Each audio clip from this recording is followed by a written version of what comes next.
morning. Sana po kayo? Good morning. Ito, tatayo na. Prepare na tayo ng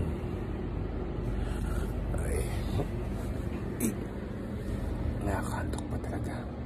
Pero gusto ko pa talaga matulog kasi may mahalaga tayong gagawin ngayon.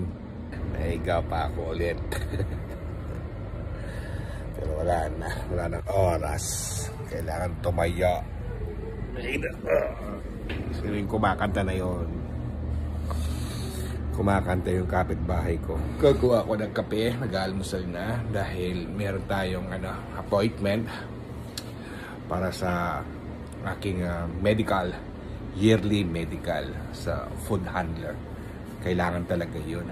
Bawat sa isa sa amin dito sa Doha, Qatar, na kapag ikaw ay nagtatrabaho sa pagkain, na umahawak ka ng mga pagkain, kailangan yun talaga ang medical. Yearly yun. Renewal lang yun. Yearly. Pero okay lang yun. At least nakakatulong din sa amin yun. Kahit pa paano, di ba? Kahit yung mga barbero ata at mga katulong dito ay kailangan din nila ng ganon na yearly medical. At alam ko rin yung mga cashier sa mga supermarket, grocery, talagang may ganyan din sila na bawat isa sa amin meron kami mga medical certificate na pinopost doon sa aming pinagtatrabahuhan. Kapag wala kaming mga ganon, maaaring magkaroon ng penalty yung aming kumpanya, Kaya mahirap na, kaya dapat sundin mo yun. At talagang required yun sa amin. So, kape na tayo. Magtimpla na ako ng kape at mag-aalmusal na. At pagkatapos nito ay tayo ay maliligo na at mag-prepare na tayong magbihis. Okay? Para sa akin, okay yun. At least yearly na update yung health mo. At malaking tulong na yun sa sarili mo. Diba? Yung nalalaman mo kung ano nilagay ng kalusugan. Matagal na nga ang paso yung aking medical certificate. Kaya kailangan ko na itong ipa-renew. Last February pa. Baka ako'y mapagalitan. Kaya pinaasikaso ko na kagad ito. Mag-almusal na tayo, guys. Ito lang yung na-prepare ko. Yung brown bread na may chicken spread. At nagtimpla tayo ng may na kape. Ayan. Kaya kaya na tayo. At pagkatapos ay tayo ay maliligo na.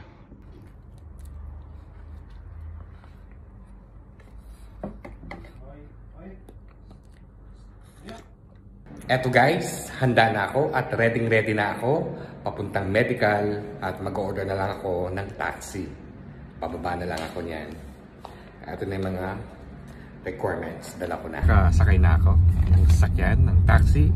At papunta na ako doon para sa aking food handler certification na i-renew ko.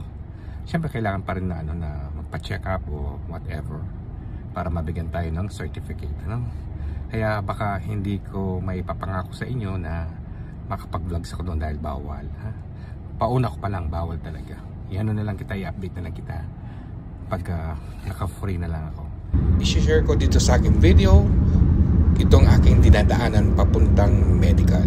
Sa oras na ito ay ako ay naghahantay na lang para sa aking body check-up. At pagkatapos nun ay tapos na. Ito guys, tapos na ako.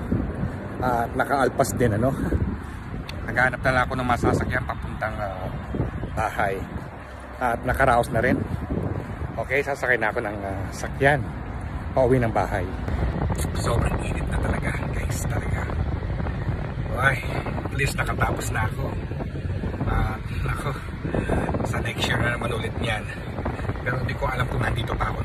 Hindi na ako nakapag-vlog sa loob, baka sisitayin ako. Mas maganda na yung ganun na tahimik na lang. Okay lang naman, diba? Pagkatapos mo na lang magpa-medical, doon ka na lang mag-vlog kung ano yung nangyari sa'yo. Pero ito, tapos na lahat yung mga ginawa sa akin. Una, nagpa-x-ray ako. At pangalawa, yun nga, kinuhanan ako ng sa dugo, tapos body check-up. At tinignan nila kung ano yung kung fit to work ka pa. Ganoon lang naman. Ang hindi lang kinagandaan ngayon, medyo tumagal ako kesa sa last year. Nung sa last year lang isang oras lang ako dito, 2 oras. Tingnan mo. Kaya punta dito, punta doon, punta, ay nako, hindi mo rin maintindihan. Anyhow, kahit pa paano, pasasalamatan ko na yon dahil nakaalpas na naman ako sa aking medical na diba? Kaya okay na yun para sa akin. Pababa ako dun sa may grocery para makapamili ako ng aking mailuluto para sa aking panangalian, Ang prepare ko ngayon ay magluluto tayo ng gulay. At talagang na-miss ko yun, guys. Yung simpleng gulay na lang ang lulutuin ko, Para kagad naman tayo makatapos sa ating pagluluto. At hindi lang yun, hinahabol ko talaga dito yung pahinga. Para mamaya, pasok na tayo sa trabaho para sa second shift na duty ko. Bigla ko kasing na-miss yung ginisang ampalaya na may hipon. Oo, matagal na ako hindi nakain ng ganun, kaya yun ang akin lulutuin. At hindi lang yun, effortless kung lutuin yun. Within 30 minutes magagawa ko na yun. Matatapos ko na kagad. Ang init sa labas, nakakahingal talaga. Kaya ito na, sa building, tayo ay papanik na. Buti na lang, hindi na ako nag-antay sa elevator. Di ba? Ito na po yung niluto ko na ginisang ampalaya na may hipon na yan. Guys, madali ko lang itong niluto. Ako'y gutom na. Talagang ginutom ako sa aking medical, Kaya, konting rice. Kaya guys, tara, saluhan po ninyo akong kumain itong aking linuto ko para sa aking pananghalian. At talagang ginutom tayo, guys, Well, anyway, dito na po magtatapos ang aking vlog ko for today. Itong aking content ay nagpa-medical ako for today. At pag uwi ng bahay, eto, nagluto na nga ako ng aking pananghalian. Guys, maraming salamat po sa panonood nitong aking content. At sana po ay nagustuhan ninyo. Thank you for watching. Bye! Ingat!